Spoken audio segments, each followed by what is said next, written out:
All right, so thanks Sherry. We'll start out by just giving you some information about us and some ways to reach us. We're going to throw a lot of information at you today and give you a lot of resources today, but certainly both Sherry and I are available if you want to reach out to us about anything that we've talked about today or anything that we can help you with. And then I'm also on Twitter at Parwa Luongo. My students, many of you know, call me Parwa, so that's where the Twitter handle is from. It has to do with my astounding height, which you can't really see on Zoom, but trust me. We wanted to go ahead and give you the link to this resource folder, which I think Sherry's going to paste into the chat for everybody. We've prepared this resource folder that not only has our presentation today with all of the links, but I'll just show you the folder. It's got a very short list of Certamen questions that I wrote for the first weeks of my Latin 1 class one year, just to give you an idea of how that you can adapt the game of Certamen to really any curriculum that you're teaching. And then we've also prepared a links document that has links to all sorts of different things like questions, rules, and that sort of thing, along with this presentation. So if you want to access that because you like to follow along, or if you just want to make sure you bookmark it so you know it's there, that's there for you.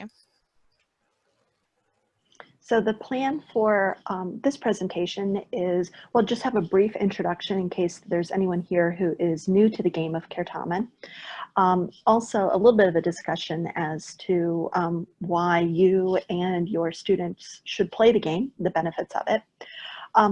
And a discussion about how in these times, and I think you can read that question in a few different ways, both technologically, how can you play this game that has existed in the physical space for so long, but also how we can play this game with a lens to making it inclusive and welcoming for all learners, regardless of their previous participation with Certamen or anything else. Finally, Jenny will talk about some of the rules of the game, and then we will have a demo and a chance, hopefully, for y'all to play as well. So I know some of you in this room are very familiar with the game of Certamen as it is played at JCL conventions, but some of you here, this may be new to you, or you've heard of Certamen but have never had your students play. So we wanted to make sure that everyone is kind of on the same playing field as we get started on this presentation. So this is the definition that I think is on the NJCL website. Certamen is a quiz bowl style game for students of Latin, Greek, and classical civilizations. It allows students to demonstrate their knowledge of the ancient peoples, languages, cultures, and relationships between those topics in the modern world. Usually, before COVID-19, this was a game that was usually played with a buzzer system, like Quiz Bowl is played, and in a room with a moderator or teacher reading questions, and the students press the buzzers. As soon as my school went to, as soon as we were let out of school and then we're headed towards online learning, my students and I immediately started trying to find ways to do this electronically. So that's the, one of those students is here today, others are probably going to come, and so that's what we're going to be talking about today, is how to change that in-person game that we have played on virtual platforms.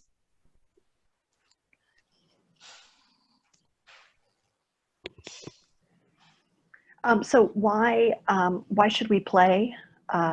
In general, in addition to the fact that it's a fun game, it's a chance for kids to flex a little in terms of things that they've learned in class, but also things that they have studied outside of class. It's a compelling game.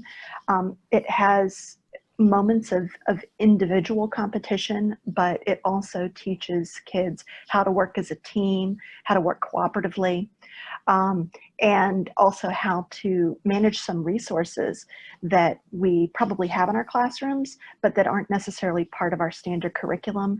So it introduces students to a variety of different aspects of the discipline. We won't go there right now, but there is an njcl.org page about Certamen that has some resources there that we'll be referencing today as well. So why do this with your kids? I've come to believe that Certamen really does help to reinforce some of the skills that we're trying to work on in 21st century education. First of all, it teaches students to access, process, and analyze large amounts of information as they are pondering the question.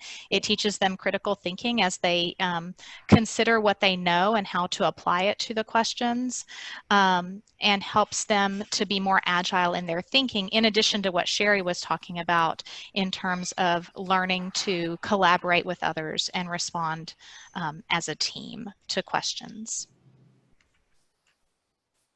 I think it's important as we look at the game of Certamen that we also look at its role, of how it could both increase accessibility to various aspects of the class and accessibility for people who want to play the game, but also to look at the game through an equity lens.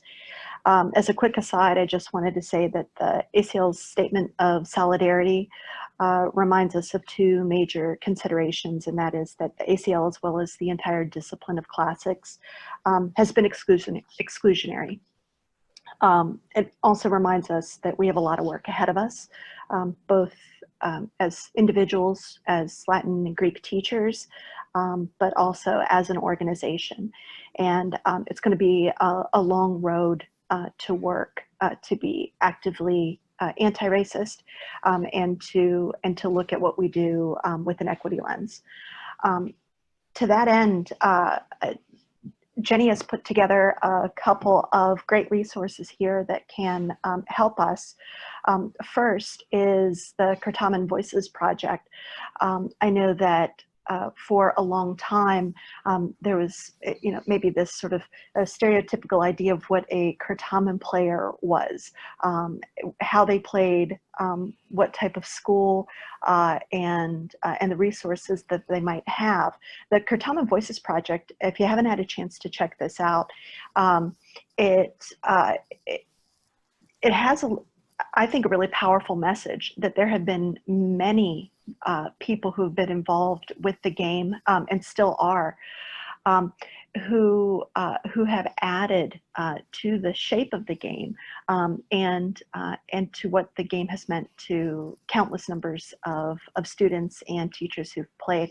I can't begin to adequately summarize it, but I would really recommend that you go to the NJCL website and check that out, and maybe also think about lending your voice to the Certamen Voices Project if you have some experience with the game. Another element is the question writing for diversity, equity, and inclusion. In the past, I know that a lot of teachers have written questions, and you write probably based on a lot of the sources that you have within your classroom. And as we've really started to take notice, those resources aren't always the most equitable and diverse.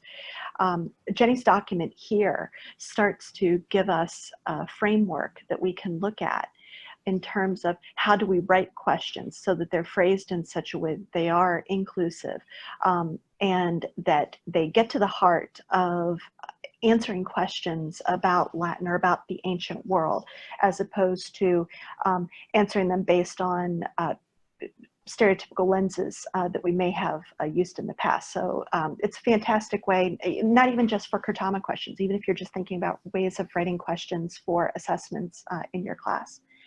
And also on the NJCL website, you can find that there are updated vocabulary lists. a lot of words that have been glossed over in both dictionaries and online resources, and have been sanitized over time. Those words aren't part of what we think of our core vocabulary list. Likewise with the occupations, with both masculine and feminine forms of words found there. Just trying to portray some of these elements of the ancient world in a little bit more equitable light. And I'll talk a little bit more about that with the questions as we go through, but just keep in mind that there are a lot of questions that already exist out there on the internet. And I think in the modern world, we have work to look at these questions and write with a more diverse lens. That isn't always the case for some of these questions that may have been produced decades before. And I know that a lot of states in the NJCL have taken steps to remove problematic questions from their website. Or from lists that have been published. That's going to be an ongoing process, and we would just encourage you all, because we all do it. We all we want to play Certamen or have a practice, and we try to find some of these questions and reuse them, recycle for practice. Is just be really judicious about what you pick, why, and how you state questions to make sure that you are being as equitable and accessible as possible for all of your players.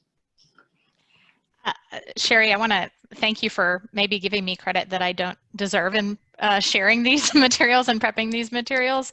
The Certamen Voices Project, the idea was brought to me by a former Virginia player who always felt like she was kind of representing a different kind of player in the room and wanted to make sure that those voices were magnified. So I really appreciate Julia bringing that to me and continuing to work on that project. And my own students have been huge resources to me in terms of thinking through all of these ideas. Bearing, one of my students who I know is in the room constantly, he's a mythologist, and he'll constantly point out ways that questions should be modified to be clearer about what's really happening to the female in the story, or maybe sometimes we'll ask for the parent and only give the male instead of the mother as well, only give the father instead of the mother as well, and he pointed that out at a practice just today. So I just want to thank my students for teaching me as I'm on this path, and also really want to recognize Susan Shearer for going through and finding all those female occupations for that list. So it's really been a group effort in a lot of ways on all those things. So if you haven't played Certamen, or if you haven't played it virtually, how do you do it? So we're going to go through a little demonstration in just a little bit, but wanted to let you know that in our presentation, we've linked you to moderator instructions and also to volunteer instructions if in the fall. I know someone mentioned that they're thinking they're hosting a convention, and so you're going to need volunteers to scorekeep and to time. Those instructions are there. I know I'm anticipating that my own Certamen tournament that normally happens in the fall will probably continue to be virtual, and my school ran a virtual contest this spring. In the links, we've linked you to questions, and Sherry pointed out that document that we've been working on to help us think of question writing through more of an anti-racist and non-biased lens. Once we're able to play in person, I wanted to remind everybody that if you don't have a set of buzzers at your school and you would like one, that the NJCL gives away a Certamen machine every year, and that there's a raffle at NJCL, which I know Vicky's working on how we're going to make it happen this year for the virtual convention, but we try to give away 2 Certamen machines a year. But one of the things that my students have said about this new virtual world that we're in is that it's forcing us to think about how we can include as many people as possible and more people by using all these virtual platforms. And so if your school doesn't have a machine, you certainly can have the kids say buzz or slap the desk if you're back in person. But some of these tools that we are using for virtual Certamen, like Zoom, Microsoft Teams, Google Meet, Discord, those may be ways that you can be creative about how your students can play, even if you don't have a machine, when we get back to real school someday. All right, so Sherry, you want to talk about how this can add to your classics club? Definitely. I know for a lot of us, we might think of Certamen as a game that you play on certain Saturdays or at your state or national conventions. And I thought that I might also say that you could use this as a tool a few different ways. First of all, at club events, you could have a half an hour of maybe like a fun Certamen, a themed Certamen, and even have maybe like mixed groups Certamen, and really just try to shake up the game. That we have a chance to do something that's sort of untraditional in format here, and we could continue to be a little untraditional in terms of what you think of as Certamen. Use it as middle school outreach if you have a feeder. It's really great. I know that the middle schoolers love to play, you know, with the buzzer machines, but I also think that inviting them in a digital format could be really useful too, especially if your school doesn't have a feeder middle that's close by. I've heard a lot from teachers, both here in Virginia and elsewhere, just saying that in regular times that they might not have the means to travel to a Certamen, and that they have felt that they couldn't play, as a lot of the Certamen seem to be, held in maybe like more suburban or urban areas, and that might leave out some folks that are out in some rural areas.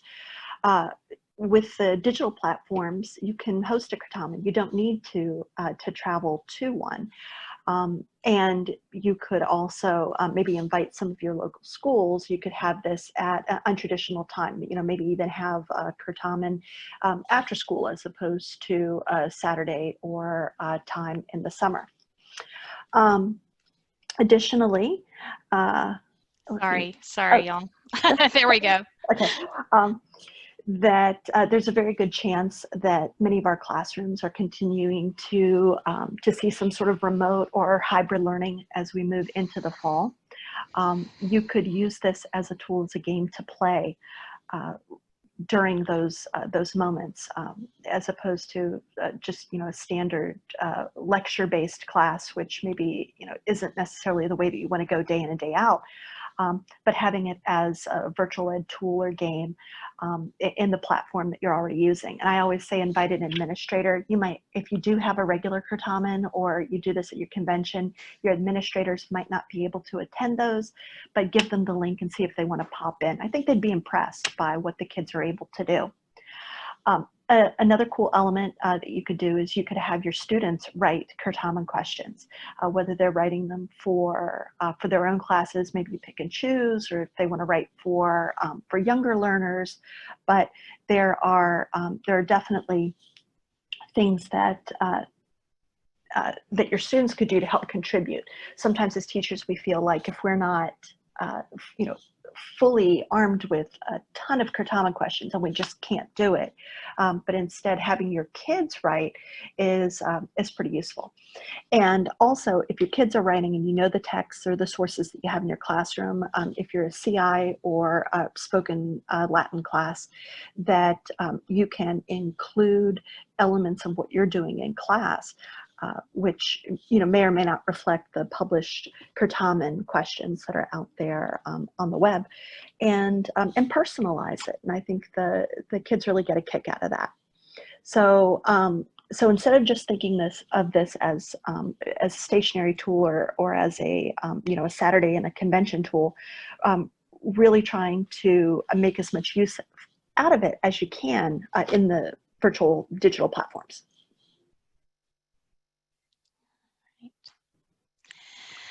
All right, so I mentioned that one of the things that kind of kept me busy and gave me something to do at the very beginning of quarantine, was thinking about adapting Certamen for the virtual space. And so in just a minute, we're going to do a little demo of what Certamen is like, and then we're going to send you guys off into breakout rooms to give you a chance to kind of practice and play around with what you can do with the tool of Zoom and with breakout rooms and that kind of thing with your own students. But normally, as we mentioned, you're going to have a buzzer system. Students are presented with what's called a toss-up question, and they buzz in, and the first team who has a person to buzz in and answer the question right gets 10 points and the opportunity to work with their team on 2 bonus questions. So how do we make that work in Zoom? I've prepared this document that's kind of constantly in flux right now, but we're working on making it work. Generally, with my own students, I let them turn off their cameras at any time. You know, for those of you who are going to have teams playing at the National Convention, I know some of you in the room are in that situation. We are going to ask students to be able to turn on their cameras at certain points during the round. You know, we're working on ways to make sure that all students have the ability to have a webcam, that kind of thing. But for my own use in my classroom, I do let the kids turn off their cameras. I did play this in my classes. As a matter of fact, in one of my classes, the last day that the seniors were present, they wanted to play Certamen. So I was glad that I had kind of worked through this with some of my Certamen players in advance. I've learned that having the students change their Zoom names so they start with whatever letter their team letter is. You could really make that anything. I know at Open Certamen, they often give the kids great and cute Latin names for their teams. So you don't have to use a letter just because Certamen machines had a letter. It could say Ursi Bobby or something like that, and then you just call on the Ursi team that's playing. I've learned that reading one question worth no points when we start the round with kids is really helpful in helping everybody to estimate what kind of lag they're experiencing during the Certamen round. The way that students indicate that they want to answer the question instead of by pressing a buzzer now is going to be by typing buzz or really anything in the chat. Any signal that goes through in the chat from students during the round is going to indicate that they're trying to buzz.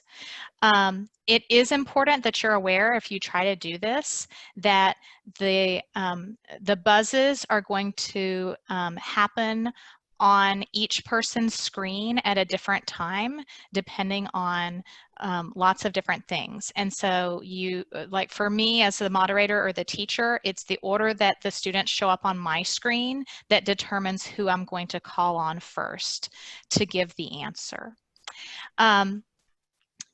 One of the things that Zoom and the chat in Zoom allows for us to do is to type out an answer. So if students don't know how to pronounce a name or something like that, or if they're having any trouble with their audio or tech issues, they can type the answer in the chat as well.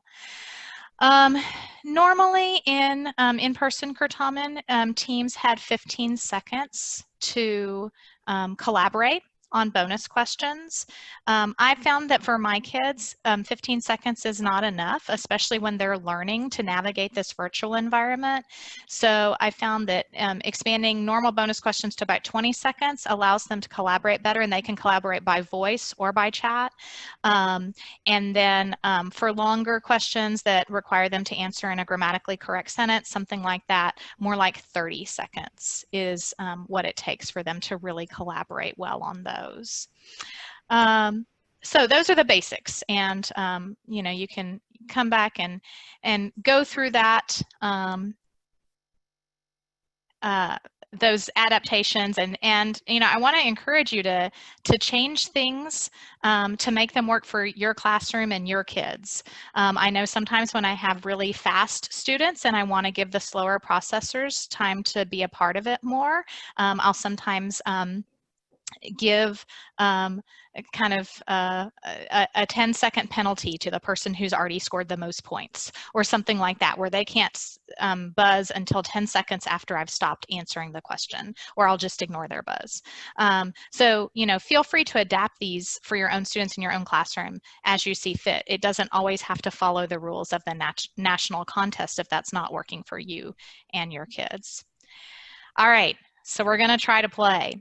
So I'm going to stop screen sharing for just a little bit, and because I haven't been letting people in, I know Bearing is here, but if my students who are here, who I asked to do this demo with me, could unmute and turn on your video, and maybe even, oh, I see Will. Thank you for being here, Will Snyder. I see Bearing. Do I have any others? All right, so I'm gonna, to get a team of 4, Will and Bearing, you're so lucky today. I think William Lee and Lauren Dill are gonna play with you to do this demo. So you've got some good teammates. So what we're gonna do right now is I'm gonna just go through about 5 questions with this team. Notice they're not playing against anybody. I just want to show you all how to buzz and that sort of thing. And then we'll send you off into your breakout rooms with some instructions so that you guys can practice both doing what I'm doing, because I've been moderating Certamen for a long time, and there was a pretty steep learning curve as I learned to moderate Zoom Certamen. Will and Bearing and Lauren and William have been there for most of it, so they can attest to the fact that I've some days just done a terrible job, and that's okay. We're all learning together. But at any rate, hopefully when you go into your breakout rooms, you can both practice what it's like to be a student, and also a practice taking turns kind of reading questions and trying to spot the buzzes in the chat, because that's definitely a challenge. I want to tell you how I'm setting up my screen to do this for you, and you'll have to figure out what works best for you.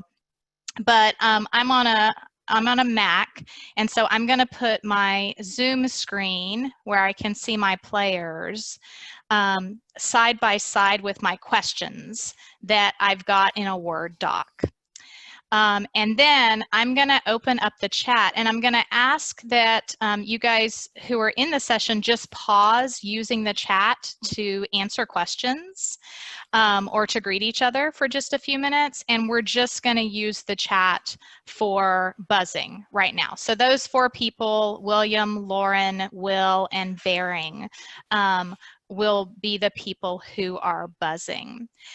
Notice that William very kindly kind of drew a line in the chat. That will help me visually spot the buzzing. And so I've opened up my chat, and I've put it kind of in the middle of my screen where it's right by the question that I'm going to be asking, because I'm going to have to visually see where these people buzz. Okay, Paratine, Discipuli, Amikique. All right,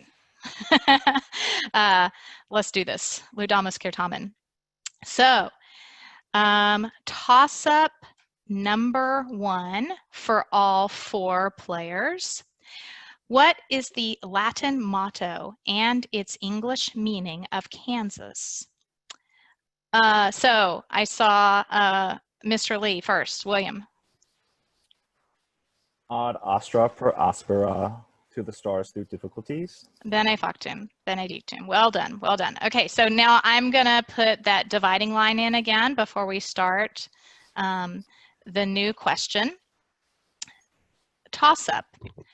What peeping Tom got his just desserts from his victim Diana when Mr. Lee? Actaeon. Actaeon, well done. Okay, so now Mr. Lee's buzzing too fast and the other participants aren't getting a chance. So I'm going to tell Mr. Lee he has to hear the whole question now. So I'm giving him that penalty. All right. So next toss-up. Toss-up. Qui poeta natus sulmoni bearing? Ovid. Ovid. Qui poeta natus sulmoni ab Augusto Thomos relegatus est. So Sherry mentioned that you can adapt Certamen questions to any curriculum. If your students are used to hearing questions in Latin, then ask the Certamen questions in Latin. Good job, Bearing. All right. So let's do a couple more. Toss up. Change the verb metebos to the future tense. Bearing? Need an answer, Bearing? Me. K. This. I'm sorry, that's not correct. Will? Mites. Mites. Good job. All right. Let's do one last question. One last question. Toss up. Translate into Latin the phrase the worst. Sorry, let me do a different one.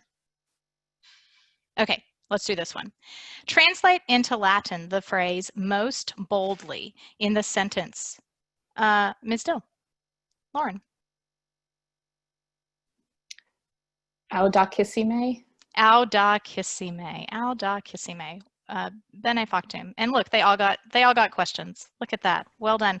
I want to thank Bearing and Will, especially for being willing to come to a room with like 100 Latin teachers and say answers and kind of be willing to make mistakes and that sort of thing. So thank you, Bearing and Will.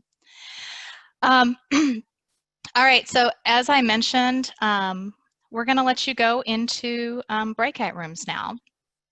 And in those breakout rooms, I'm going to suggest that if you have an interest in trying this with your students, that you consider going to that links document that I will put in the chat again, where you're linked to lots of different questions. And I would suggest, Sherry, correct me if I'm wrong, because Sherry went through and picked out a good set. I'd suggest maybe that you look at the NJCL Open Certamen questions from 2004. Does that sound right? Yeah. NJCL Open Certamen questions from 2004, round 1 would be good to just kind of practice around with. And so if you have any interest in moderating, then try what I was doing in terms of putting Zoom side by side with that. It's going to pop up as a PDF, and then opening the chat and trying to spot the buzz. Each person in the breakout room who wants to try to be a moderator should take turns trying to spot the buzz, and then the rest of you can type in the chat buzz or whatever you want to and press enter when you want to buzz, just have some fun with it as you guys practice. If we're gonna probably be able to leave them in there for maybe 10 minutes or so. If you get bored in those 10 minutes and you're done playing Certamen, that's okay. Maybe talk about Institute, maybe share some tips and some things that you learned from online learning. Just use the time to enjoy being with colleagues. And Will and Bearing, you're welcome to go into a room and help people out. You're also welcome to take off and to leave the session. All right, so I'm going to go ahead and put you all randomly into breakout rooms and enjoy some time with your colleagues.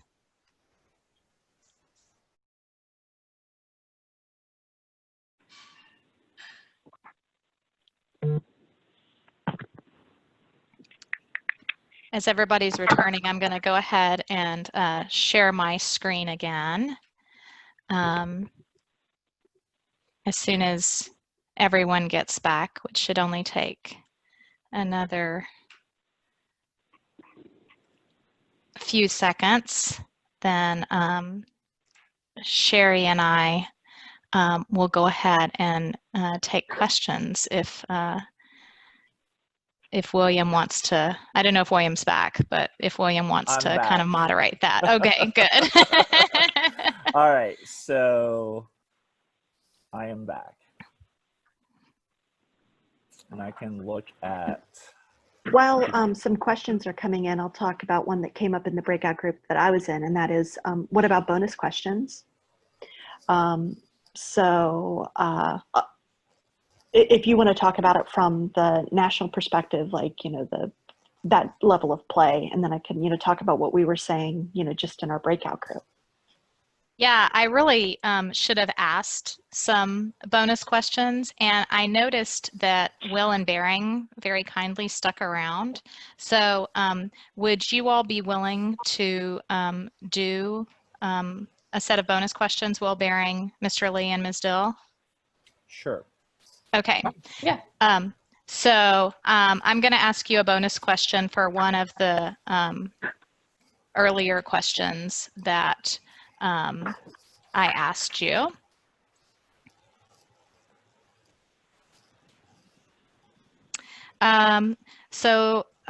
Let's go with a bonus question for that state mottos question. So bonus question number 1, translate one of the mottos of South Carolina, Animis opibusque parati. Prepared in spirits and resources. So I have typed in the chat, if you guys need help, Animis opibusque parati. Okay. I do not know So, the answer. so Bering and Will, you have about 10 more seconds. Okay. So Y'all know? what do you think? I think that is Yeah, that would make sense too. Minds and resources, spirits and resources. I need an answer, Yeah, please. I think that's right. I agree. So Will, why don't you give the answer? Prepared in spirits and resources. Final answer. That is correct. You guys could probably see and hear, that was a good demo of how a bonus goes, that they can both use the voice to talk to each other. And then also Mr. Lee was demonstrating how teams can utilize the chat to type out, one team member can type out the Latin. I think at Nationals this year, we're actually going to paste, moderators are going to paste the bonus questions into the chat for students to utilize, but they can also utilize the chat for discussions. So hopefully that makes sense, Sherry, for your group that had that question. So we do have a question. How do you enforce no cheating and looking up answers? So that also came up in my room as well. Yeah, obviously one thing you have to do is just to ask students to be honest. I think for the most part, that's something that we can generally count on. The other thing that discourages that, at least at the national level, is the speed of the game. Because, for instance, on a toss-up question, there's really no way to efficiently Google an answer as fast as you need to be giving it. It really does have to be something that you already know. And I think William and I were being a little lenient with Bering and Will as they were consulting on that Animis opibusque parati question. But you could tell that there's a challenge about having a discussion on Zoom, so that kind of pushes them in terms of time limit as well. So there's a question from Brian. Does this mean that Zoom will be used from NJCL Certamen as opposed to Discord, as has been used in many online Certamena? We are planning to use Zoom for our platform. And if you go to the Nationals, the facts, the information, I wrote a little bit about why we are choosing to use Zoom over Discord there, but if you have any other specific questions about why, you can let me know. It basically has to do with several different things. One, I think there's an important part of conventions that relies on seeing each other. Like I know as people were led into this session, I was seeing people I know, and it just warms your heart. So that's an important thing for some people. I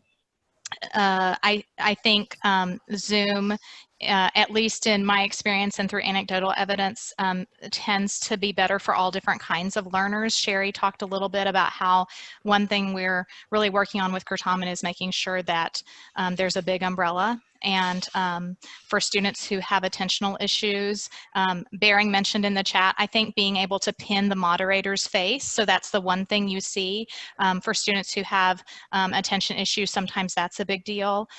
So it has to do with a lot of those different things.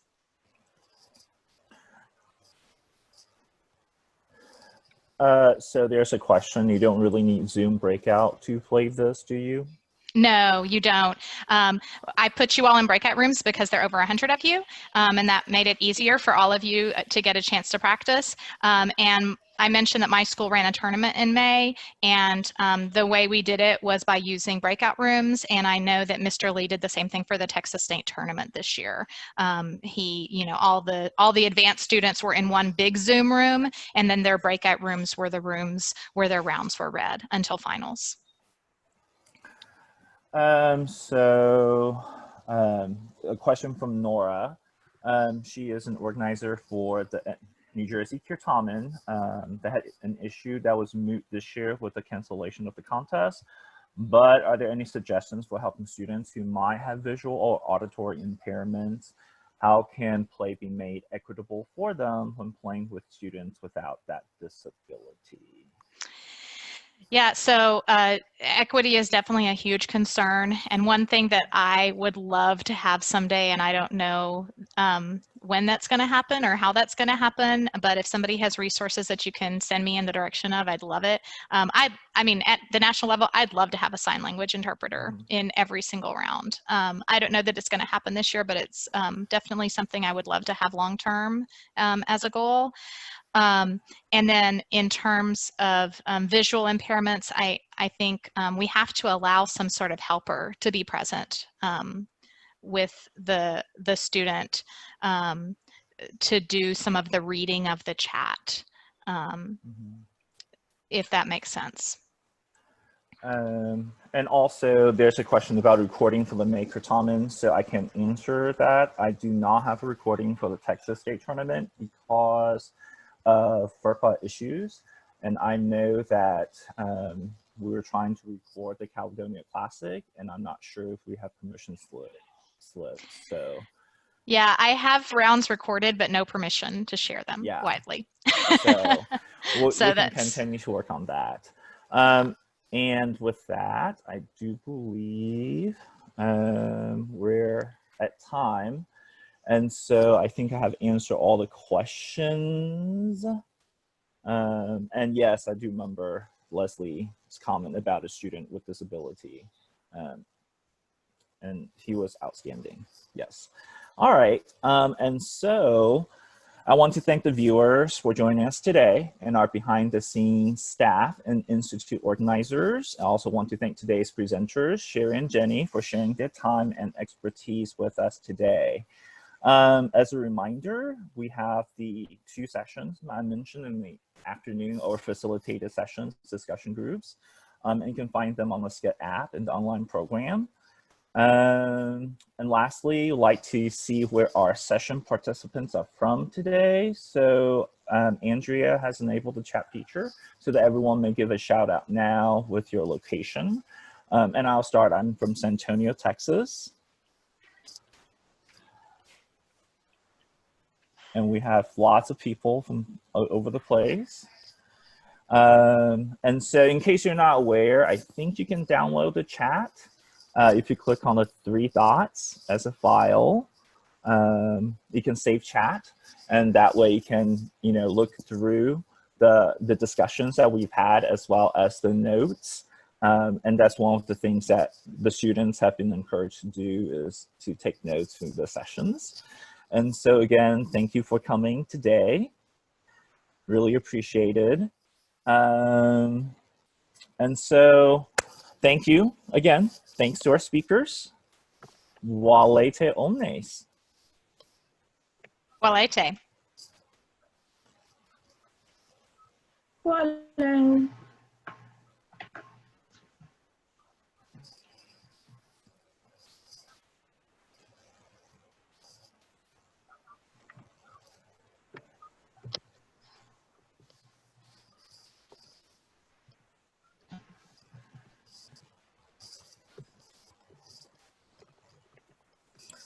All right. And so Yay. I'm going to now stop recording.